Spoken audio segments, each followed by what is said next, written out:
Welcome to the new segment here on my YouTube channel called Life and Thoughts, where I talk about topics and issues and all that sort of exciting stuff. And today we're talking about the iDubbbz's, which is a very popular YouTuber, quite a few million, doing a new content cop on fellow YouTuber called RiceGum. He does diss tracks and prank videos and all sorts of things. You know, part of the Jake Paul and all that sort of popular YouTubers, where that's the sort of thing that they do all the time. And this sort of topic, content cop, is sort of a segment that he does where he basically systematically exposes them for the things that they do wrong. And a lot of the people that he does put on his segment are quite deserving, to be honest. He does a lot of research, he's very smart, and I think this is a YouTuber not to be messed with in terms of, you know, his research and his ability to sort of, basically, his detective work is very, very good. So, and the reason why I wanted to talk about it is that the sort of the toxic culture of drama and things like that, everything is fueled, people doing diss tracks of each other and prank videos which are borderline wrong. And a lot of the big YouTubers, I feel, are not particularly the best role models for, you know, younger YouTubers and things like that. I really don't want people growing up to think that doing prank videos and some of the activities that some of these YouTubers get up to is acceptable and okay in the books of many. Because some of the fan base is quite young, you know, young teenagers, a little older, probably even less. And that's the vibe that I get from watching the content cop and different things like that. So let's look at some of the comments and things like that that RiceGum has been in trouble for. Now, he made some rape comments about a situation. We'll just have a listen to what the video says. We're just going to stick the old phone up to the mic if you'd have a listen to. He raped you? No, but did it feel good though? How long did the rape last for? 5 minutes or less. Oh, okay, so it's not that bad. But did you sue him and shit or no? Guys, if you want to rape her, she won't sue you. So if you were to make one on me, what would you say? Wow. So as you heard from that little audio piece from the content cop video, basically what he said was just unbelievable. I couldn't believe it when I heard it. Basically saying that the rape wasn't so bad because it only lasted for 5 minutes and that she won't sue you for it, which is some fairly terrible, terrible things that was said. And this is a lot of the content that I tend to see on YouTube, where it's almost kind of accepted, and it happens. YouTubers get into trouble for things like this, and it just washes over, and a few months later they're just back to doing this thing again. And while the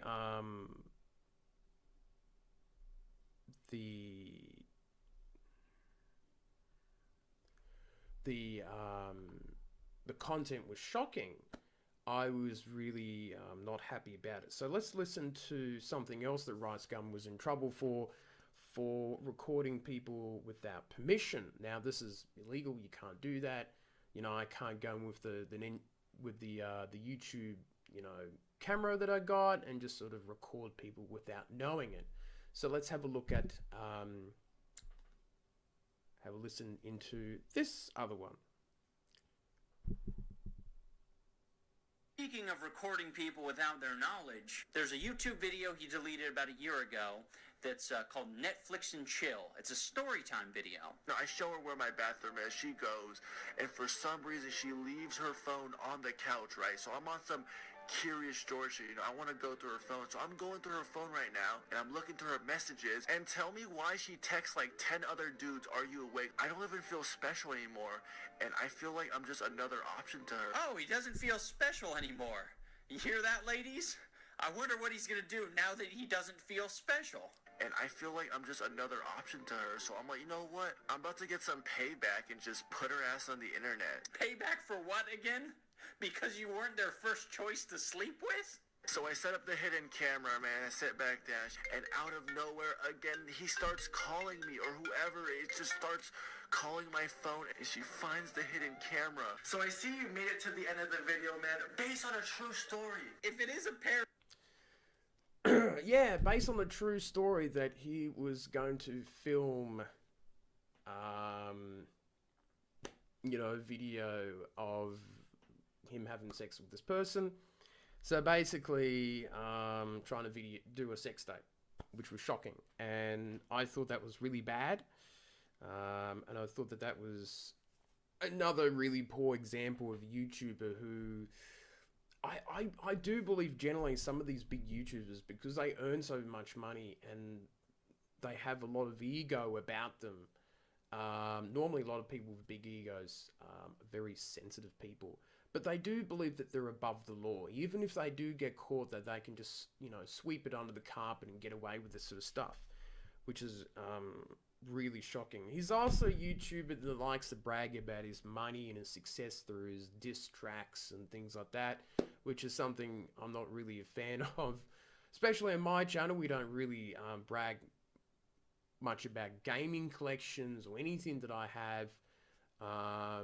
We're always very humble about things that we get. And I think it was just really, really shocking, some of the stuff that actually came out. So this last incident that I'll highlight is about him smashing someone's phone because he didn't like to be recorded, sort of unknowingly, which is ironic because that's what he tried to do before. So let's have a listen to this very strange thing. Now we're going to talk about the Gabby situation, and if you're not familiar with it, I'll bring you up to speed. These two are attending a party together. She goes up to him with Snapchat in hand and says, "I challenge you to a freestyle." She's pestering him. She says, "You don't have your ghostwriter here, do you, bitch?" He's obviously quite scared. So he does the only thing that he thinks he can do. I had two options that night. I could have walked away and looked like a bitch, or I could have did something about it. And I did something about it. I grabbed her phone and I smashed it. I was like, enough is enough, you little stupid bitch. I smashed her phone. Only two options. That's it. That's all he has. There isn't a third option that got swept under the rug, and that's to play along with it. There isn't even an infinite number of options that allow you to do any number of things that don't make you look like an asshole or pussy. I can't just sit there and look like a bitch. If you are ever so terrified of being put in an improvisational situation that you smash someone's phone for fear of looking like a bitch, you sort of automatically just look like a bitch. I had two options that... Yeah, so I think he summed it up quite nicely. I mean, I think part of the reason why he sort of goes into it a little more in detail is this is a guy who probably doesn't really do much of his diss tracks. He lives in Los Angeles and LA. He has his ghostwriters. He's got people who produce the music. He's got like a whole little team. And I don't think any of his sort of rapping is actually really original. It's probably mostly done by everyone else, and he just does a bit of auto-tune work and, does minimal amounts of work around that. And I think with rappers, traditionally, you have to write your own damn lyrics. That's the whole sort of point of being a rapper, I would say, in that sort of music world is, part of that pride is actually coming up with your own lyrics and your diss tracks and things like that. But this is a guy that basically gets someone else to do it for him. And we won't listen to any more comments in that. We'll put the link to the Content Cop video down below. But this is part of the problem of this sort of toxic culture of big YouTubers who think they're too big for the law and too big for consequences and things like that. I think this Content Cop video could also be targeted at Jake Paul and these other YouTubers who seem to believe that they're above the law and continue to do these things over and over. And people making mistakes and things like that. And oddly enough, PewDiePie is actually in the little diss track at the end of the video, but even he's been caught out doing the wrong thing, saying the N-word in a live stream, which could also be part of the reason why in recent news relating to the Nintendo's creator program, why they have axed YouTube live streams, in terms of fear of another YouTuber saying the wrong thing during a live stream, you know, playing Yoshi's Woolly World, and you hear the N-word come out, or something, you know, sort of curse words, or sort of topics, or things like that. So, you know, these big YouTubers have nothing to do with me. I have nothing to do with them. But they do represent the YouTube community. And when they mess up, everyone gets affected in some ways. We get painted with the same brush. They say, oh, these big YouTubers are terrible. Then all the YouTubers around are just shocking people. And that's the problem that I find is, you know, sometimes a few bad eggs in the dozen pack can spoil everything. And that's the fear and the problem of YouTube at the moment is I don't want to be painted with the same brush as other people making mistakes. And it's not fair on the good people who do create good content with substance and not having to bag people out and do diss tracks and prank videos and all these sort of really just shitty videos that are out there. And I hope maybe one day YouTube may clean it up. I doubt it. And some of these content providers complain about not being in the rewind video of YouTube. And it's probably because their content is not particularly family friendly or advertiser friendly. As we remember that YouTube does not make money for Google or the Alphabet company as they're called. They only break even by the latest reports that I've heard. So, and this sort of stuff doesn't really help.